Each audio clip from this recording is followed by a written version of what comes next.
I realized in that, those barriers, that what sits before those is creating models where wherever possible, the business leader creates systems that are as close to bulletproof as possible, sort of like the McDonald's system. Now, whilst there's people still actioning the work in McDonald's that are human, everything that doesn't have to be human is not human. Hi, and welcome to the Entrepreneur Organization Business Podcast. I am your host, Linh Podetti. Now, today, my guest is Mark Kentwell, or MK to most of his industry peers. Is an award-winning founder, thought leader, advisor, and entrepreneur specializing in real estate, property development, business systems, and property technology sectors. Now, Mark is also the co-founder of PRD Presence, a collection of leading real estate businesses in New South Wales, Australia. Now, in today's episode, you're going to learn how to scale yourself out of your business by first hearing the first-hand experience from Mark, who has handled it in the sales and real estate industry, which is one of the toughest industry to manage and scale out. Now, you're going to discover the limiting beliefs that can hold you back from achieving growth and freedom and how you can overcome it. So please join me in welcoming Mark. All right, Mark, welcome to the show. Lovely to have you here. Thank you very much. Pleasure to be here. So I'm fortunate to also have you as part of my forums. I get to hang out with you a lot. But, for the audience, could you please share a little bit about yourself? Yeah, absolutely. So my background was originally engineering and trades, left school to do that. So I started in trades in electrical and mechanical areas. The mining sector at the time was very strong in the area I was in. So I went after that. I really wanted to get on and start earning some income, but I always had entrepreneurial spirit. I studied business, economics, and legal at school, and I started investing in property from 19. That got me a lot of exposure to the real estate sector and young and old and different kinds of agents. And I decided to go and get accredited in real estate whilst I was still in the mining sector. I could tell that I didn't want to be in the mining sector forever. It was just a really strong gut feeling I had. And I tried my hand at a few different things that sort of involved that entrepreneurial spirit without it being the sole reason. Music was one of those, and I managed the band that I was in and helped book some large events. And from the back of that and the real estate accreditation, I decided to leave what was a very promising career and good income at age of 22. And I had a couple of properties on my belt then, some shares and some other sort of toys. And I sold a few of those. And I started a real estate business from scratch. That was a PRD business under the franchise arrangement. I went 50%. My parents went the other 50%. And I worked with my father, who'd started in real estate only a little while prior. He came from oil industry and food distribution into property development of service stations and the like.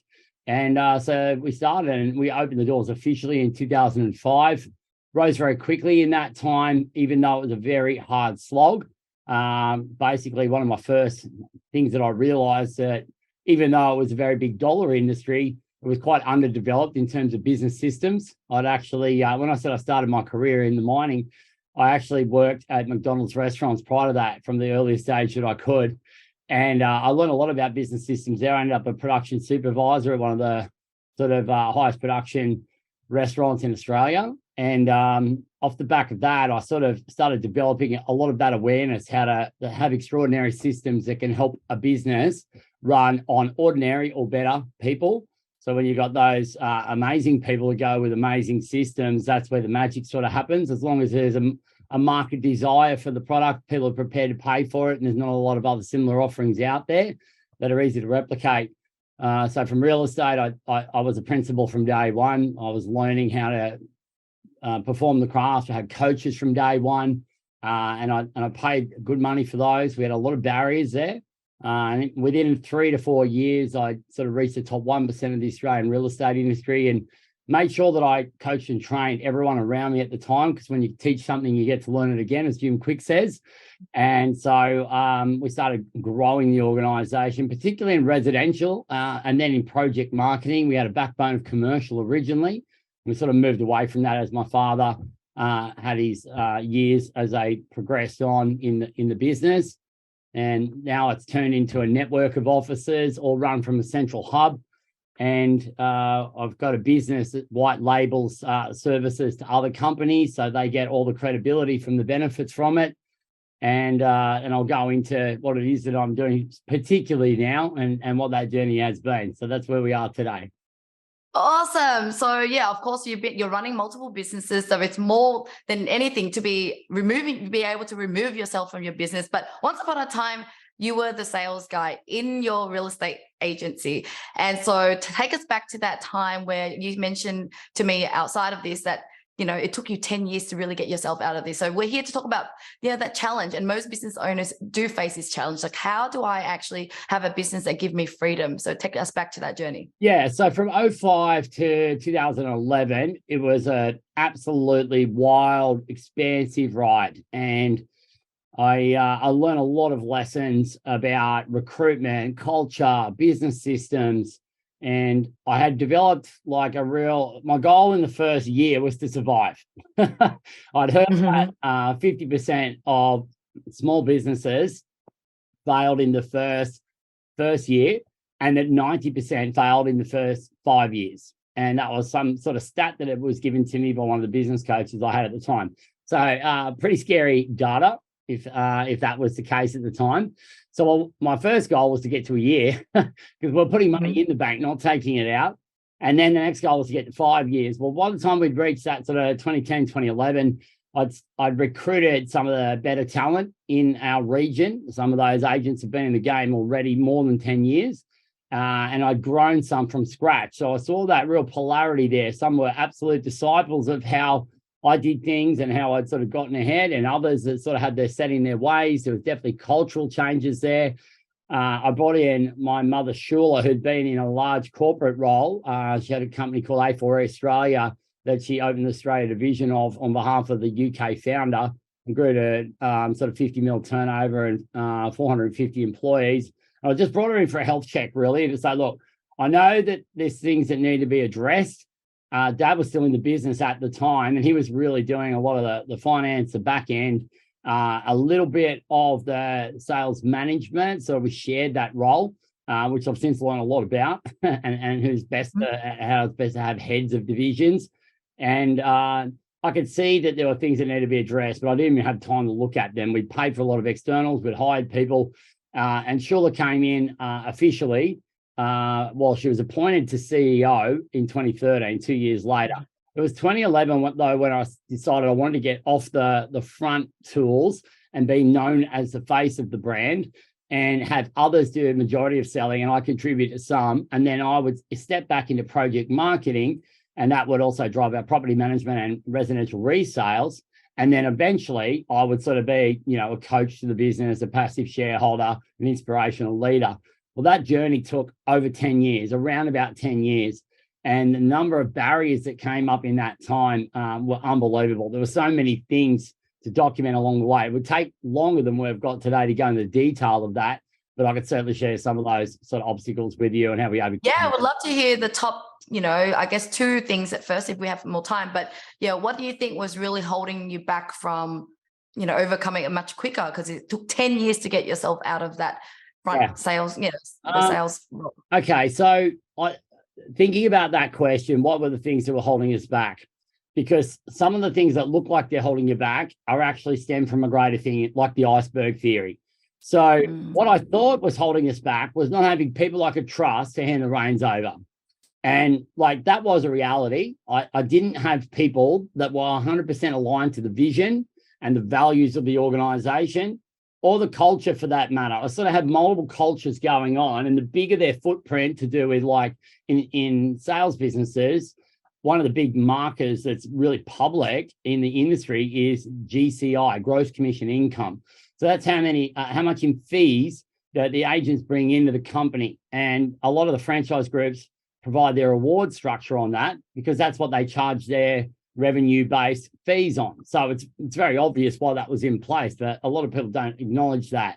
Whereas a lot of the ranking systems that are across all brands are based on dollar volume and other things like that. So it was really not having the right people there that it looked like to me. But what I realized was it was actually more about us deciding which business we want to be, who we want to be, and therefore how we would be doing that business, and then what we would have around us would be as a result of that, which is something that's made its way into many sectors of my life, most sectors of my life, do have, right down to how I show up in the world. So the business systems was absolutely imperative. So I met Shirley Dalton, who's now my COO, and she started a company not long prior called Dalton Business Systems, and she's a leadership coach, published author. She did her NLP practitioners with me and many, many other things. But her absolute specialty is documenting business systems. She took Kip McGrath Education Centers to the ASX, the stock exchange, and 20 countries around the world in her term working there at the bottom, right up to being their COO. And we started that process in our business. I started with agent support functions, and we evolved that over many years with multiple engagements. And it was around about 2021 that we said, okay, these business systems now are at the point where other businesses in Australia need these systems. So I made our business a testing ground for those systems that I was transferring my IP of how everything should be done from top to bottom, from first phone call in, first social media request in, to right through to post-settlement, the love that a client gives, and how you nurture employees and how you do performance reviews and the business structure itself, finances and everything. And now that's turned into a centralized business that's standalone, that we perform work for external clients on a white label basis and grow the hell out of their businesses, solving all the complex problems that they've had trouble selling, which is our mission. Yeah. I love that you turn your own challenge, learned so much, and now you're creating that system for people so that they don't have to take that long. Now, take us back to, and I love the model of B2 have. The last 10 years, I really, utilize that, because until we change our identity and who we are, we can't really stick to our actions, I would say, right? So what was it that you saw? So I want to go back to that turning point, because that's the biggest change, right? What did you see yourself prior to that? And then what was your new B or identity that you created for yourself? Yeah, like I was very fortunate to be a client of a very renowned NLP practitioner from very early in my career. So I always assumed responsibility for what was going on in my life. What I found challenging was seeing all of the things that were really going on in my life. And I was just assuming that some of the things that were going on, yes, I was taking responsibility for them, but I was taking them as being an inevitability that I was going to have to deal with, and was questioning whether I was in the right role, in the right company, in the right region, whether I could move somewhere else, do something different, and move away from those challenges. And the biggest thing that I kept seeing over and over again, one of them was tall poppy syndrome, which is alive and well in Australia. And I still have it today. It's actually getting bigger today, because the more successful one gets, the more people, whether they know them or not, that are scarcity minded, i.e., if someone else is doing well, then it's at my expense, especially if they have sort of gone out there in public and sort of made a comment and then about you and tried to take you down or whatever that might be. And then just to your own accord, you've gotten on and done things without really biting and really becoming part of that world. And then they get more infuriated and they want to do more about that. So that was one of the things that was sort of grinding me down. And I almost exited around 2018, 19. I had an approach from, sort of a scout on behalf of a very big sort of international based organization that was wanting to get into the sectors that we were in. And our business was perfect for their needs. So there was multiple ways that I could have done that. And I could have stayed and done a little bit. I could have stayed in control. I could have moved away and just been passive. I could have had just a check cut to me and not been involved at all. And that was quite appealing at the time. But I went through a proper process and I was a lot more educated by then on how to assess what I'd do next and whether things were going to change. So the tall poppy syndrome was in my mind. Another one that I noticed was because I had developed a real ability to articulate what was going on for me on what I was observing of them, or how we could achieve covering the gap between where they are and where they wanted to be, or to show my blueprint to them, to coach on my blueprint, to provide content on that. And I did a number of speaking engagements nationally and internationally on some of those models. And I developed systems, wrote books, all these things. what wore me out a lot with that part of it, that was like that coach manager thing where you're sort of continually telling people or showing people or helping people on what they need to do, and repeating oneself so many times. Like that was very tiring for me, especially because I was, one of the top agents in Australia. Like every year from 2012 to when I stopped selling, I was in the top 100 agents ranking in Australia, which there's 50,000 agents or thereabouts in Australia that are eligible to go in that. Also on principal terms and office terms. So I was doing the volume that comes with that, growing a team, the personalities that go with it, the expectations, and just those constant verbal communications, in-person communications, later to be on Zoom communications, very, very tiring. So the barriers that I was seeing was tall poppy syndrome, just how many minutes in the day are there? So I was extracting so many things away so I could do more minutes of these things. But I continually kept seeing people just going on different pathways, even though they absolutely agreed to do it. They were absolutely shown how to do it. They absolutely acknowledged they knew how to do it and that they would do it. And then they wouldn't do it. They'd do something different than it, or they just avoid it or choose which paths that adhere to them. Even with things as basic as business systems that have got proven success.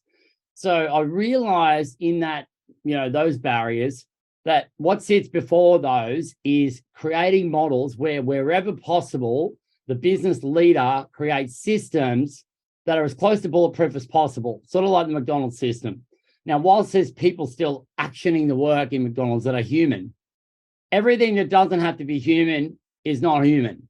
And everything that can be done by someone that's just doing the same task over and over again is done by that. Every measurement that can be done for you instead of you doing it is done by that. And there's many, many businesses since then that have sort of taken that to the next level. So done for you, as opposed to showing you what to do, became my sort of mantra. And I've developed a term that I'll share with you in a minute when there's a pause, to talk about what I define as an actual system or procedure compared to. Okay. So would it be true that you decided you're going to be the next McDonald's in your industry? Your identity was like, I'm going to take it to the next level, not going to worry about tall poppy syndrome, and I'm going to automate this business just the way that McDonald's been able to do it for themselves. Yeah, well, I realized with the tall poppy syndrome that the more I was out there on the field going up against listings or developments or recruiting talent against other people that had formed a view over the year that somehow I was their enemy because we were doing much better. And like, to give you some context, we're about double the size of our number two competitor, and that number two competitor, whichever one that it is at the time, generally they've been around for 20 years or more. And so many of them 50 years, 70 years, like generational businesses, like with huge amounts of everything. So I could see why they'd feel like, like someone was coming in and taking it off them, without evolution, all the stuff that goes with it.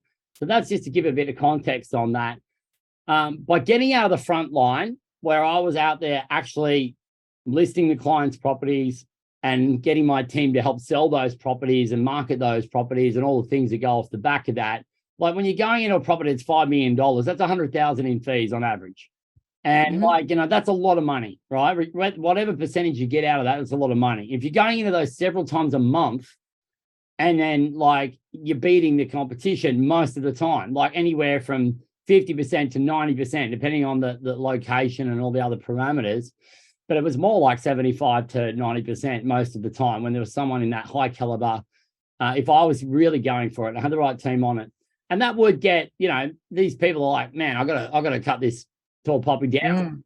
And for me, I'm like, well, I'm not that passionate about the work as an entrepreneur, other than compared freelancer or entrepreneur, like Seth Godin talks about. I'm the entrepreneur. I go in, I see a gap. I have a matrix for assessing if that gap's worth running at. Is it valuable? Do people want it? Is it hard to replicate? Is there tailwinds in the market? And do I vibe with it? Is it going to be negative on my health over a long-term period of time? Does it serve all of my be-do have desires? And if so, okay, let's go for it. And let's build it out, field test it with real humans in the marketplace, with trusted people that are going to follow procedures. And once it's proven, I move on and let that run, and then have other people and systems manage that. And that's what I started to learn over time, that like I wasn't passionate necessarily about the sale of the house. I gave it everything with passion, But that's definitely that's different than being passionate about that activity.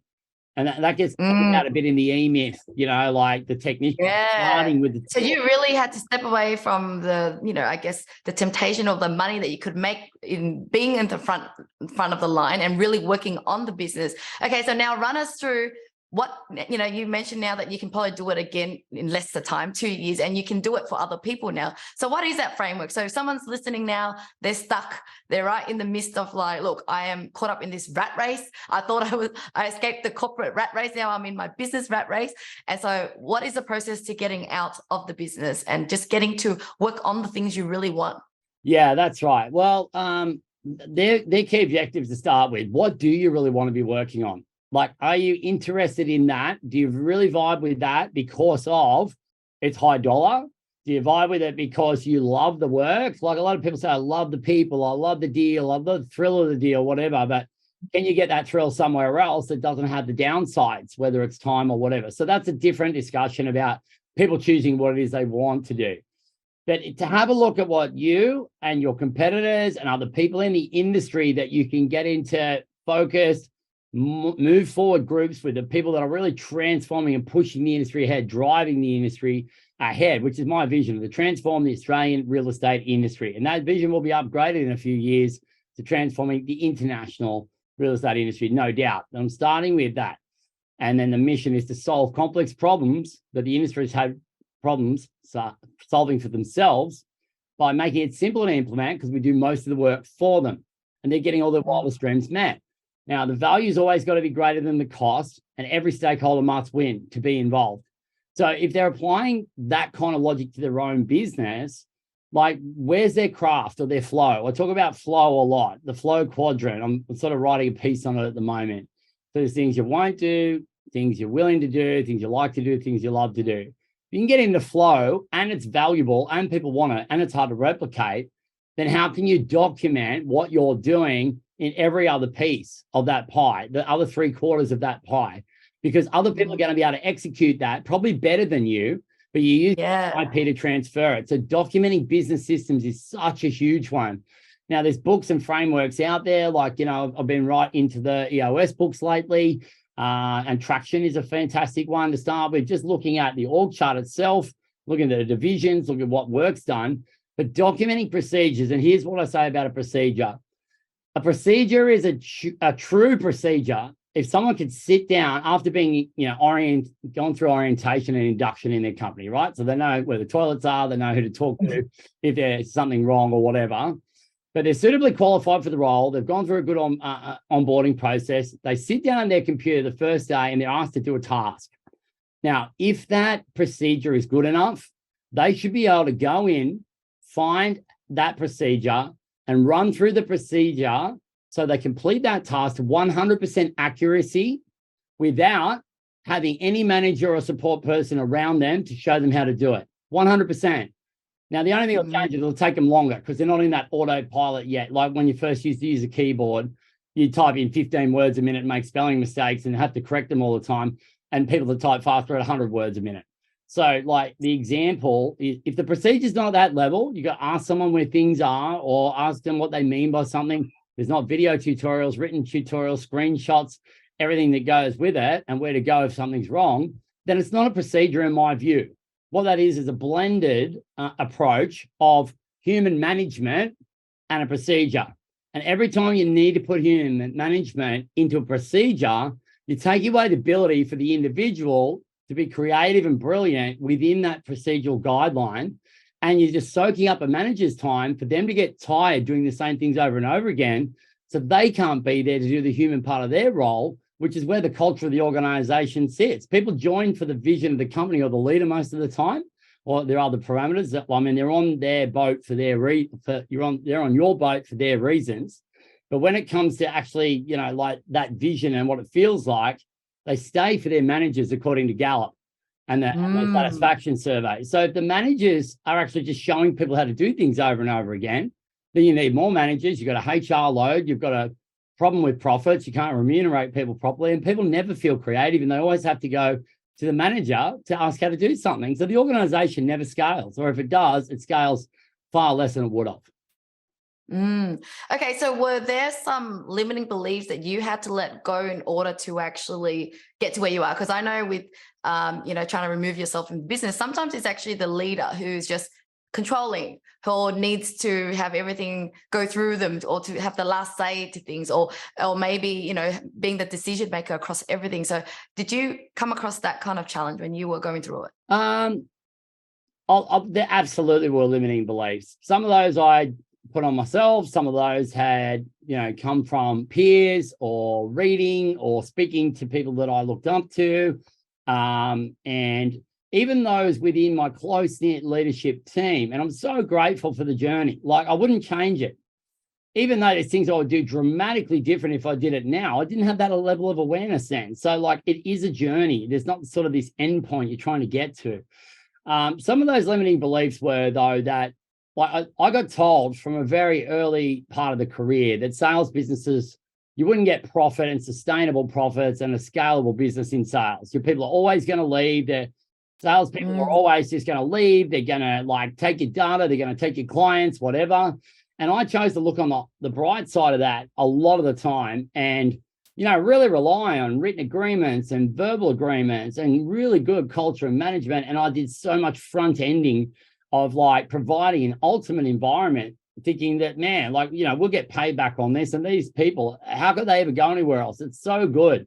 But it's the disease of forgetfulness, as my friend and mentor Jeff Yoett talks about. And Michael Sheargold, another mentor of mine and coach, he talks about how people have got the law of attribution. If I'm doing well, it's because of me, and if I'm doing poorly, it's because of you. And this isn't me being cynical about the whole industry. This would go in many industries, this kind of thing. But that was a limiting belief because, I had tried a number of times to create models where I'd put a partnership together, a satellite office. We'd front end all the costs. I'd help list properties personally. I'd manage situations that those people would have definitely fallen over and failed at. And sometimes we let them. But realistically, it wouldn't have got to where it did most of the time to that extent without the work that was being done. And unfortunately, as soon as that becomes sort of like an echo in the past, and they're now approaching this success and this significance, it's only got to take a little peck at the edge to disagree on. It's well, that's because of that. And there's and all those other things as well. So I've just detached from all that. And I just said, I need to get into this, and I need to get into it with someone that's doing nothing but this. And one of the challenges I had was we'd hire great people based on their attributes and even, cultural match and all the things that you do well. And, Shula, who is our CEO and co-director, my mother, she had a huge background in employment services sector. So, I had that wealth of experience in not-for-profit, government, employment services, and the industries were very different. She was, quite surprised at the start just how sort of toxic real estate can be outside the walls, even when people come inside the walls and sort of create things because they've got their own issues going on. But the job description and what they're hired for and what they've agreed to do and what they try to do, all of that stuff there doesn't guarantee you the outcome you're after. And I was really passionate about documenting things. And we tried to do it so many times through people that were good people, but they just didn't have that absolute weaponry proficiency at doing that, so that the systems and procedures weren't moving ahead at the rate of growth of our organization. So every dollar I made in the sales business, taking out the expenses needed, and I've got ratios that I put money aside and for lifestyle and whatever, but the proportion of money that I took out of the business compared to what I could have taken out, was dramatic. And the systems that we've built now in Nexa, which is the name of the white label company, and I haven't done any marketing on this. There's all been invite-only clients and by referral and people word of mouth. And I've been testing that business now for 3 years, but it's taken over 10 to build it. Probably invested, I think we estimated $12 to $13 million in the systems, the development, the people, the things that didn't work to get it to this stage, whilst I've been running the other business, because I thought, otherwise, what's the succession plan? I started looking at it like an MMA fighter or a boxing fighter or an elite tennis player or whatever, an elite sprinter. They have their sort of 1, 2, 3 Olympics, or if they're lucky, they might have their 1 Olympics. They might have their 100 fights, But like at the end of that, if you keep going, you're going to get your head belted in, like by someone younger and fitter that's got more energy, that doesn't have a family, whatever it might be. And I started finding that in real estate, I could start to see it fading, my hunger to go and win something at 11 o'clock at night on a Thursday, when I had an opportunity to take it that step further. Yet I had a wife and a young kid or young 2 kids at home and other things that I hadn't even touched that I've been really wanting to do, or that trip we didn't get away for, or the family I didn't see, or the friends. And I started looking at it and thinking, well, I've got to like take a bit of my own medicine here. And I've been systemizing and telling people and coaching and training. I need to now get to work on something that I am excited about. And I wanted to go bigger. It had to be bigger. It had to be national. It had to be something that's solving the biggest problems. But I've chosen to deal with tier 1 and tier 2 companies as a priority. And that's a ranking I've made. But it's got to do with the structure of the organization, sophistication. And you're dealing with high IQ people. And it's not to say other people aren't in the other organizations, but they've been through so many of the challenges. So they actually understand what the biggest and hardest to solve problems are. And they are so willing to invest in having those solved and to bring someone else in, rather than having the pride and the ego of saying, no, we're doing that. We're already doing that. We're already getting advice on this. And you look at it 3 years later and they haven't done anything, or not anything successful. So we want to be that solution by collaboration and putting those systems in place so they can benefit from that. Like you're seeing with SaaS products now, like they've only come out because there's a dramatic need for them, and they're doing it far more efficiently, far greater. And every time someone requests something or has some pain points or there's a bug, everyone gets the benefit. And I really like that. It feels good to me. Contribution thing. Well, bravo to you, because I mean, you're tackling one of the hardest industry, like you said, people, salespeople, and in real estate, and yet you've created a system that can actually retain, develop them, and make them want to stay, so that the business owner can actually get themselves out of the business and to do what they love.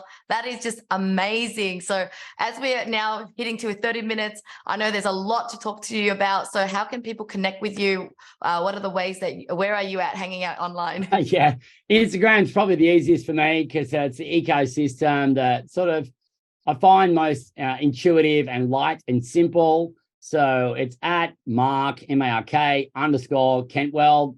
No doubt you'll be able to publish that in some of the show notes. I've got a link tree there that goes to a lot of the stuff on the bio. I'm publishing content regularly, particularly in Reels, because they end up with a lot more eyeballs of people that might not have automatically followed on. I've been quite dormant on it, not dormant, but just keeping it very generic for a 2 to 3 year period, because that was one of the things about extracting myself as a principal and agent known for one brand. I still absolutely contribute to that main brand, but I do it by working on the systems that benefit that brand as a primary testing ground. And then that will go to the industry. So every time I'm working on that business that does systems, it's helping that brand anyway, that group of offices I got, Newcastle, Lake Macquarie, Central Coast, and the other affiliated things. So come to me on the Instagram, follow on with some stuff, make some comments, share it if you can, and shoot me a DM with what's going on for you. I often ask questions in those reels. I love it. You're always thinking about leverage. It's just, I love the way your mindset works. Actually, I want to leave you with the last question is, I always wrote to people, I know it's a little bit deep, but what do you want the world to remember Mark for? Well, I've been asked a question before that it's similar to this, and I would like to say the same kind of thing to it, because it's a mantra I absolutely live by. And it is be, do, have. And I just mentioned it before. So decide what person your higher self is already that person. You might just have some things that you are not activating or that you're letting block. And there could be conscious, it could be subconscious. So be the highest self that you want to be, and aspire to that, and then you'll be doing the things that higher self will be doing, whether that's family time, whether it's contributing, whether it's solving the world's problems, whether any of those things, whatever they are, your health, your fitness, who you hang around, your vibe attracts your tribe. So if you be that person, you'll be doing those things, and you'll have any definition of success that's important to you. And it's to love it. Yeah, that's an awesome kind of explanation that can kind of cover everything, right? Because everyone's got their own definition of success and everything. And so you're giving us the chance to kind of be our best in any way. So thank you so much, Mark, for the opportunity to talk to you. Oh my God, every time I get to hear you, I feel like you're just next level businessman with so many ideas. So look forward to connect with you again. Yeah, thank you so much for having me on the program. I hope it's of value to some of your listeners, and congrats on doing such great things in this space.